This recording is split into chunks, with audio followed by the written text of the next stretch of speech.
السلام علیکم ناظرین اکرام، آج دلیل کے پلیٹ فارم پہ ہمارے مہمان سید عدنان بادشاہ پھر سے میرے اور آپ کے سامنے موجود ہیں۔ ہم آج کی اس نشست میں ان سے کیا گفتگو کرتے ہیں، آئیے ان گفتگو کا آغاز کرتے ہیں۔ السلام علیکم۔ السلام علیکم عدنان بھائی، کیسے ہیں آپ؟ خیریت سے؟ الحمدللہ۔ پہلا سوال سب سے پہلے ٹو دا پوائنٹ آتے ہیں کہ پی ٹی آئی کا سنجانی کے مقام پہ جو فلاپ شو ہوا، اس بارے میں آپ کی کیا رائے ہے؟ پی ٹی آئی کا جو سنجانی کے مقام پہ جو مویشی منڈی میں جو فلاپ شو ہوا، تو جس طرح ہم توقع کر رہے تھے بالکل اسی طرح ہوا۔ ہم پہلے سے کہہ رہے تھے کہ یہ ایک ناکام جلسہ ہے، گروپنگ ہے، اور گروپنگ جو ہے ایک دوسرے کو ناکام بنائیں گے۔ بالکل اسی طرح ہوا۔ جو خیبر پختونخوا سے یہ لوگ کہہ رہے تھے کہ 1 لاکھ لوگوں کا قافلہ آ رہا ہے، تو وہ تو بالکل میڈیا کے اوپر آ گیا۔ وہ کلپس بھی موجود ہیں کہ الیمین گنڈاپور کے ساتھ 2000 لوگ بھی نہیں تھے، وہ پشاور سے نکلے۔ پھر کہہ رہا تھا کہ مردان میں میرے تقریباً 50,000 لوگ انتظار کر رہے ہیں، سوابی میں 50,000 لوگ انتظار کر رہے ہیں۔ جب مردان پہنچے تو 11 گاڑیاں اس کا انتظار کر رہی تھی، جب سوابی پہنچے تو 5 گاڑیاں اس کا انتظار کر رہی تھی۔ پھر موٹر وے کو بند کیا تھا اور پیچھے وہ ٹریفک جو عام ٹریفک اسلام آباد کی طرف آتی ہے ان کو دکھا رہے تھے۔ لیکن حقیقت میں الیمین گنڈاپور کے ساتھ خیبر پختونخوا سے تقریباً زیادہ سے زیادہ 1000 کے قریب کارکنان آئے ہوں گے۔ اسی طرح پنجاب کے عوام نے بھی اس کو مسترد کر دیا ہے۔ عوام کی توقعات کے مطابق بالکل وہی ہوا کہ عوام نے عمران خان کو ریجیکٹ کر دیا ہے۔ گروپنگ سے ایک اہم بات یہ بھی ذہن میں آئی کہ جلسے سے عین ایک رات قبل پی ٹی آئی کے سیکرٹری جنرل عمر ایوب نے استعفیٰ دے دیا تھا۔ کیا یہ بھی گروپنگ کی ہی طرف اشارہ ہے یا جلسے کو؟ دیکھیں جی، عمر ایوب نے استعفیٰ دے دیا، شیر افضل مروت نے ایک طرح کا بیان دے دیا، اسد کیسر نے دوسری طرح کا بیان دے دیا۔ اس طرح سٹیج کے اوپر بہت سارے لوگ، بہت سارے رہنما جو ان کے مرکزی رہنما ہے، جو ان کے کور کمیٹی کے ممبران ہیں، وہ سٹیج کے اوپر نظر نہیں آ رہے تھے۔ مخصوص چہرے تھے، چند 5-6 چہرے تھے، کچھ نئے پرانے اس طرح چہرے تھے۔ تو وہ لوگ کہاں تھے؟ وہ لوگ تو نہیں تھے جلسے میں، نہ ان کے دوست تھے، نہ ان کے حلقے کے عوام تھے۔ تو یہی جو ہے ان کی اتفاقی ہے، گروپنگ ہے، اور یہی ان کا سسٹم ہے۔ اچھا، یہ بتائیے کہ اس جلسے کے اندر جو بازاری زبان استعمال کی گئی، اس بازاری زبان پہ آپ کیا کہتے ہیں کہ پختونخوا سے تعلق ہے، پٹھان تو غیرت مند قوم ہوتی ہے، تو یہ سارا کچھ کیا تھا؟ حافظ صاحب، میں آپ کو ایک بات بتا دوں، تحریک انصاف کے بارے میں کیا مشہور ہے کہ یہ گالم گلوچ کی پارٹی ہے، یہ سیاسی نابالغوں کی پارٹی ہے، یہ بدتمیزوں کی پارٹی ہے، یہ ناسمجھ ہے، یہ ان کے اوپر لیبل لگا ہوا ہے۔ اب کیا ہوا؟ تحریک انصاف کو اللہ نے موقع دے دیا، حکومت نے اس کو موقع دے دیا، چانس دے دیا، ان کو جلسے کی اجازت تو مل گئی۔ اب ان کے پاس ایک بہترین موقع تھا کہ یہ آتے، یہ جلسہ کرتے، اس کے اوپر نہیں جاتے کہ جلسے میں شرکا کتنے تھے، 5000 تھے، 10,000 تھے۔ ان کو موقع مل گیا، اب یہ اپنا موقف پاکستان کے عوام کے سامنے رکھتے۔ ان کے اوپر جو گالم گلوچ کا لیبل لگا ہے، یہ اس کو ہٹانے کی کوشش کرتے، لیکن کیا ہوا؟ بالکل اس نے وہی کیا جو پارلیمنٹ میں خواجہ آصف صاحب کہتے ہیں، حنیف عباسی صاحب کہتے ہیں، جو ہم جیسے دوست کہتے ہیں، جو ہمارے عوام کہتے ہیں کہ یہ گالم گلوچ اور سیاسی نابالغوں کی پارٹی ہے۔ ان لوگوں نے اس کے اوپر بالکل مہر لگا دی۔ الیمین گنڈاپور اپنے آپ کو پختون کہتا ہے، گنڈاپور کہتا ہے، اور بڑا باغیرت کہتا ہے۔ اس کی زبان آپ دیکھیں، کسی مرد کی، کسی پختون کی اس طرح کی زبان ہو سکتی ہے؟ میں آپ کو پختون کے بارے میں ایک بات بتا دوں، پختون جس طرح پاکستان کا ایک آئین و قانون ہے، اس طرح پختون کا اپنا ایک آئین و قانون ہے۔ ہم اس میں کیا کرتے ہیں؟ ہم اس میں عورت کی طرف آنکھ اٹھا کر نہیں دیکھتے۔ ہم اس آئین و قانون میں عورت کی عزت و احترام وہ سب سے پہلے ہے، بچوں کی عزت و احترام وہ سب سے پہلے ہے۔ الیمین گنڈاپور نے کیا سب سے پہلے حملہ اس نے مریم نواز کے اوپر کیا۔ جو زبان اس نے استعمال کی، تو یہ نہ پختون استعمال کرتا ہے، نہ کوئی پاکستانی استعمال کر سکتا ہے، اور نہ ہی کوئی سیاسی رہنما استعمال کر سکتا ہے۔ الیمین گنڈاپور اور اس کے ساتھ ساتھیوں نے تحریک انصاف کے اوپر مہر لگا دی کہ یہ گالم گلوچ کی پارٹی ہے، شرپسندوں کی پارٹی ہے، فتنہ و فساد پھیلانے والے لوگ ہیں۔ اچھا عدنان، یہ جو انتظامیہ کے ساتھ ان کے مذاکرات ہوئے تھے، طے شدہ روٹس کی پابندی کریں گے، یہ کریں گے، ایک مخصوص جگہ متعین کی گئی تھی، اس کے باوجود مظاہرین نے 26 نمبر چنگی کے مقام پر S S P city Shoaib Khan کو زخمی کر دیا پتھراؤ کر کے، اور بھی پولیس والے زخمی ہوئے۔ تو یہ اب معاہدے کی خلاف ورزی کیوں کی، اور اس کے پیچھے کیا وجہ تھی، کیا ریزن تھی؟ حافظ صاحب، تحریک انصاف کو جلسے کے لیے باقاعدہ گراؤنڈ دیا گیا، ان کو روڈ دیے گئے تاکہ عام عوام جو ہے وہ ڈسٹرب نہ ہو۔ پھر دیکھیں تحریک انصاف نے کیا بالکل پلانٹڈ، ان لوگوں نے بالکل پلان بنایا ہوا تھا کہ آپ نے ایک طرف جلسہ کرنا ہے تو دوسری طرف آپ نے پولیس کو انگیج رکھنا ہے، کیونکہ 7 بجے ان کا ٹائم اوور ہو گیا تھا۔ اب اسی دوران اگر آپ ٹائمنگ دیکھیں، الیمین کا قافلہ اسی وقت جو ہے ان کے ساتھ جو ڈیجیٹل دہشت گرد آ رہے تھے، وہ موٹر وے سے اترتے ہیں اور جلسہ گاہ کی طرف آتے ہیں، سنجانی کی طرف۔ تو ان لوگوں نے پھر کیا کیا, ابھی تو ہمارا ٹائم ختم ہو گیا, انتظامیہ کہہ رہی ہے کہ بھائی آپ اپنا جلسہ جو ہے وہ اپنے بینڈ باجے جو ہے وہ آپ اٹھا لو اور چلے جاؤ. تو ان لوگوں نے کیا کر دیا, ان لوگوں نے پلان کے مطابق وہاں پر پولیس کو انگیج کر دیا. جلسہ گاہ سے دور 2 کلومیٹر دور جو ہے اس نے پولیس کے اوپر حملہ کر دیا اور بہانہ بنا دیا کہ پولیس نے ہم پر حملہ کیا ہے. البتہ پولیس نے حملہ نہیں کیا, ان لوگوں نے پولیس کے اوپر حملہ کر دیا. ویڈیوز موجود ہیں. پھر پولیس نے ان کو کوشش کی کہ ان کو منتشر کرے. تو ان لوگوں نے قانون کی خلاف ورزی کی ہے, اور اسپیشلی وہ لوگ, میں عدلیہ سے بہت احترام کے ساتھ, اسلام آباد ہائی کورٹ سے میں بہت احترام کے ساتھ میں عدلیہ سے سوال کرتا ہوں کہ جن لوگوں کو آپ نے جلسے کی اجازت دے دی, ان لوگوں کی کارنامے بھی دیکھ لیں کہ ان لوگوں نے کیا کیا. پولیس کے اوپر حملہ کرنا, SSP کے اوپر حملہ کرنا, پولیس کے جوانوں کو زخمی کرنا, امن و امان کا ماحول خراب کرنا, سوشل میڈیا کے اوپر پیک پروپیگنڈے کرنا, تو یہ ان لوگوں کے کارنامے ہیں. اچھا یہ بتلائیے کہ یہ جو معاہدے کی خلاف ورزی ہوئی ہے یہ پاکستانی قانون کے مطابق بھی نہیں تھی, آئین کے مطابق بھی نہیں ہے, بلکہ میں یہ کہوں کہ شریعت کے مطابق بھی یہ نہیں ہے, اور یہ غیر شرعی تھی. تو کیا آیا اس غیر شرعی عمل, غیر قانونی عمل کے بعد ان کو لاہور جلسے کے لیے NOC ملے گا؟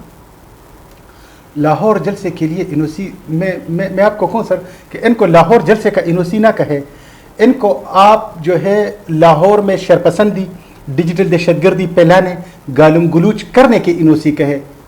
سپریم کورٹ میں یہ جاتے ہیں, میں ججز صاحبان سے درخواست کروں گا کہ یہ اگر لکھ دے اپنے درخواست میں کہ ہمیں جلسے کی اجازت دے, تو آپ جلسے کی بجائے یہ لکھ دے کہ ہمیں لاہور میں گالم گلوچ کی اجازت دے, ہمیں اداروں کو بدنام کرنے کی اجازت دے, ہمیں پنجاب کی حکومت کو گالیاں دینے کی اجازت دے, ہمیں جھوٹ بولنے کی اجازت دے. جلسے کی اجازت نہیں, یہ نہیں ہے. یہ دہشت گردی, خوف اور پروپیگنڈے پھیلانے کی اجازت ہے. تو اگر کوئی دیتا ہے تو ٹھیک ہے, لیکن میں حکومت سے کہوں گا کہ کسی صورت وہ نہ دے, اور انشاءاللہ دیں گے بھی نہیں. اس کے بعد ان لوگوں نے جو طریقہ کار اپنایا ہے, جواز کھود چکے ہیں, یہ اپنا جواز کھو چکے ہیں. کسی صورت حکومت ان کو نہیں دیں گے, اور اگر یہ کہتے ہیں کہ نہیں ہم نے زبردستی کرنی ہے, تو انشاءاللہ قانون اپنا راستہ لے گا. ایک بات کو اور بڑی ڈیبیٹ ہو رہی ہے, سوشل میڈیا پہ بڑے میمز چل رہے ہیں کہ علی امین گنڈا پور صاحب اگلی رات کو کہاں غائب تھے. وہ 8-9 گھنٹے منظر عام سے غائب رہے, ان کا موبائل بند رہا, طرح کی بات ہوئی. آپ کیا کہتے ہیں, وہ کہاں تھے؟ نصرت فتح علی خان کا ایک گانا بھی ہے جس کے اوپر اور بہت زیادہ وائرل ہے کہ کہاں رات گزاری ہے. وہ آپ دیکھ لیں کہ اس کا جب علی امین غائب ہو گیا, سوشل میڈیا کے اوپر آ گیا کہ موبائل بند ہے. ان کے اسکواڈ کو نہیں پتا علی امین کہاں ہے, صوبائی حکومت کا ان کو نہیں پتا کہ علی امین کہاں ہے. سوشل میڈیا کے اوپر دوست جو ہے ساتھی وہ کہہ رہے تھے کہ علی امین غائب ہوا ہے. علی امین کے اٹھانے میں ایک بہت بڑا سبق ہے ان لوگوں کے لیے جو کہتے ہیں کہ ہم طاقتور ہیں, جو کہتے ہیں کہ ہم بدماش ہیں, جو کہتے ہیں کہ ہم ریاست کو چیلنج کریں گے. تو پھر وہ یہ سوچے کہ علی امین کو اٹھایا گیا, لے جایا گیا, سافٹ ویئر اپڈیٹ ہوئی, 8 گھنٹے 9 گھنٹے وہ مسلسل غائب تھا, ان کے بعد وہ چھوڑا گیا. لیکن آپ دیکھیں کہ ان لوگوں نے جو بدماشی کر رہے تھے, جو ریاست کو آنکھیں دکھا رہے تھے, ان لوگوں کا کردار پھر کیا تھا. وہ رات کے تاریکی میں پشاور انٹرچینج سے اس کی گاڑی دعا چھوڑتی ہوئی پشاور گئی ہے. یہ تو مجھے پتا ہے. سارے کے سارے بھاگ گئے ہیں جو کہتے تھے ہم اسلام آباد کے اوپر حملہ کریں گے. تو وہ اسلام آباد میں موجود تھے, خیبر پختونخوا ہاؤس میں موجود تھے, لیکن وہ منٹوں کے حساب سے جو ہے وہ بھاگ گئے ہیں, وہ پشاور بھاگ گئے ہیں. اور پھر جب وہ پشاور پہنچے تو پھر میرا تو یہ اندازہ تھا کہ یہ کچھ گاڑیاں جو موٹر وے سے گئی ہے یہ اور لوگوں کو ساتھ لے کر آئیں گے اور اسلام آباد کے اوپر حملہ کریں گے. لیکن وہ وہاں پر جا کر وہ بھی چپ ہو گئے. کسی نے کوئی حرکت کی ہے, کسی نے کوئی بات کی ہے. آخر میں جو بات آ گئی تو اس نے کہا کہ وہی پھر معصوم بن گئے, اور پھر جو ہے وہ کہا کہ ہم اسلام آباد ہائی کورٹ میں ہم درخواست دیں گے. تو اس میں ان لوگوں کے لیے سبق ہے جو ریاست کے خلاف لڑ رہے ہیں, جو اس ریاست کے خلاف لوگوں کو اکسا رہے ہیں, اور جن کا مقصد جو ہے انتشار پھیلانا ہے. وہ اس سے سبق حاصل کرے کہ ریاست کے پاس کتنی طاقت ہے اور ریاست کیا کر سکتی ہے. اس وقت سوشل میڈیا پہ ایک اور بہت زوروں سے پروپیگنڈا جاری ہے, وہ یہ کہ ممبر پارلیمنٹ کو گرفتار کیا گیا ہے. ظاہری بات ہے کہ معاہدے کی خلاف ورزی ہوئی, 7 بجے کا ٹائم تھا, اس کے بعد جو قیادت اسٹیج پہ موجود تھی سب کو گرفتار کرنا ہی تھا. اس سلسلے میں جو پروپیگنڈا ہے اس پروپیگنڈے کو آپ اس نظر سے دیکھتے ہیں؟ حافظ صاحب آپ دیکھ لیں کہ جو بات آپ نے کی کہ یہ پروپیگنڈا ہے, تو حقیقت ہے یہ پروپیگنڈا ہی ہے. سوشل میڈیا کا دور ہے. یہ دکھا دینا کون سے ممبر کو پارلیمنٹ کے اندر سے گرفتار کیا گیا ہے. کوئی ایک ویڈیو ابھی تک نہیں آئی, صرف زبانی کلامی باتیں ہیں. اور اگر میں کہوں کہ یہ لوگ کہتے ہیں کہ ہمیں پارلیمنٹ سے گرفتار کیا گیا ہے, تو یہ تو انقلاب لانے والے لوگ تھے. یہ پارلیمنٹ میں کیا کر رہے تھے؟